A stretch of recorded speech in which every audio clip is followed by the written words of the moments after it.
दोस्तों आप देख रहे हैं YouTube चैनल हॉरर स्टोरी 18। तो आइए बढ़ते हैं आज की कहानी की ओर।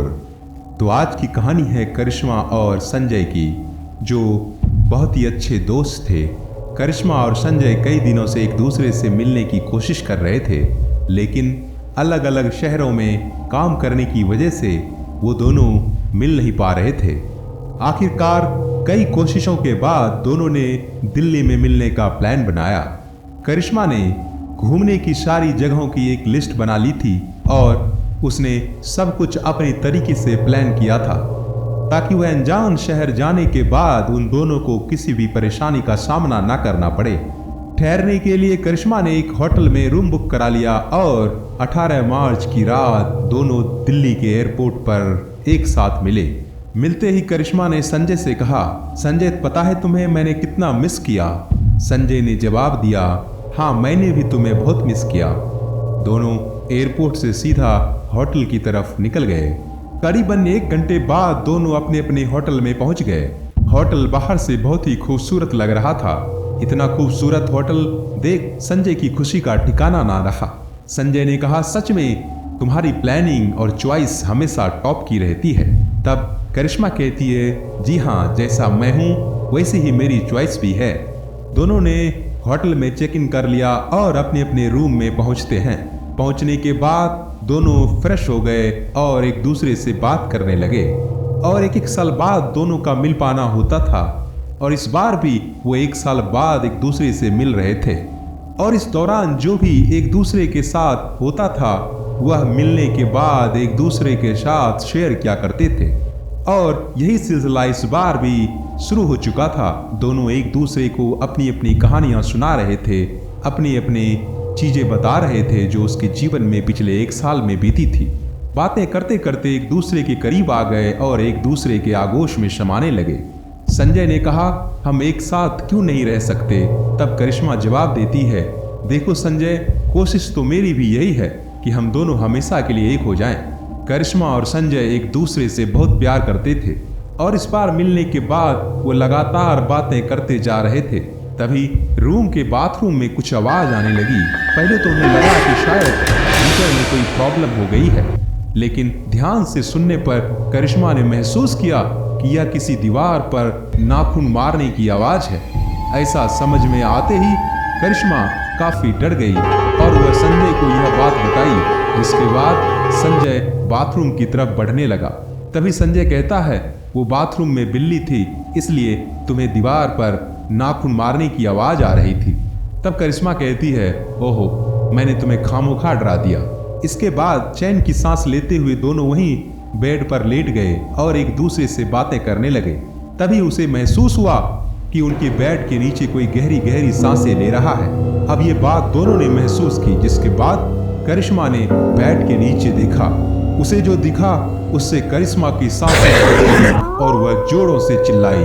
संजय को कुछ समझ नहीं आया और उसने जब बेड के नीचे देखा तो उसे कुछ भी नीचे दिखाई नहीं दे रहा था। करिश्मा को अब उस कमरे में कुछ अजीब लगने लगा। करिश्मा को ऐसा लगने लगा जैसे कोई तीसरा इस रूम के अंदर है।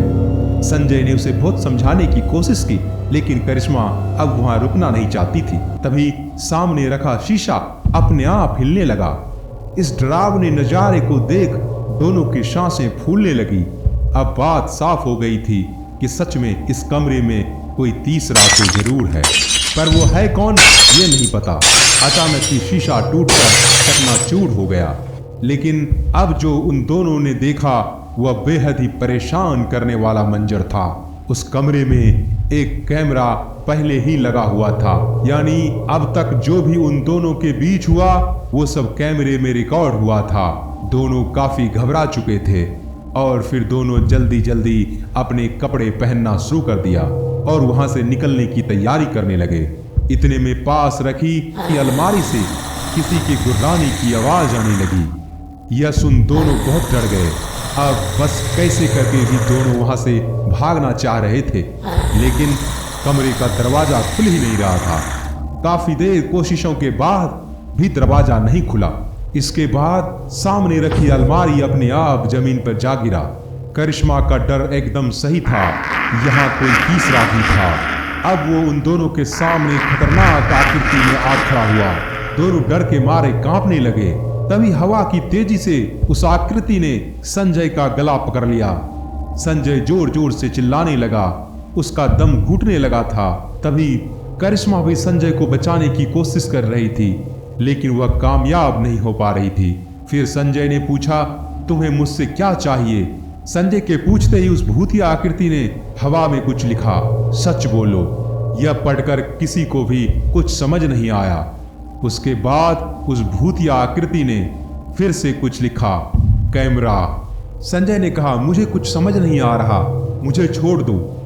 संजय का दम अब घुटने लगा था और फिर संजय ने कहा, यह कैमरा मैंने ही लगाया है। मैं करिश्मा को ब्लैकमेल करना चाहता था ताकि वो मेरे साथ आकर रहे।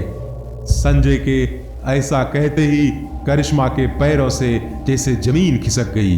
संजय ने आते ही कैमरा छिपाकर लगा दिया था ताकि वह करिश्मा को अपने साथ रहने के लिए ब्लैकमेल कर सके। इस घिनौने काम के बाद करिश्मा टूट चुकी थी। वह उस भूतिया आकृति ने संजय को हवा में उठा उठा कर पटकना शुरू कर दिया।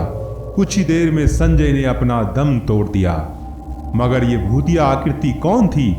बात अब साफ थी। उस भूतिया आकृति ने करिश्मा की जिंदगी को नरक होने से बचा लिया और संजय को उसके किए की सजा दे दी।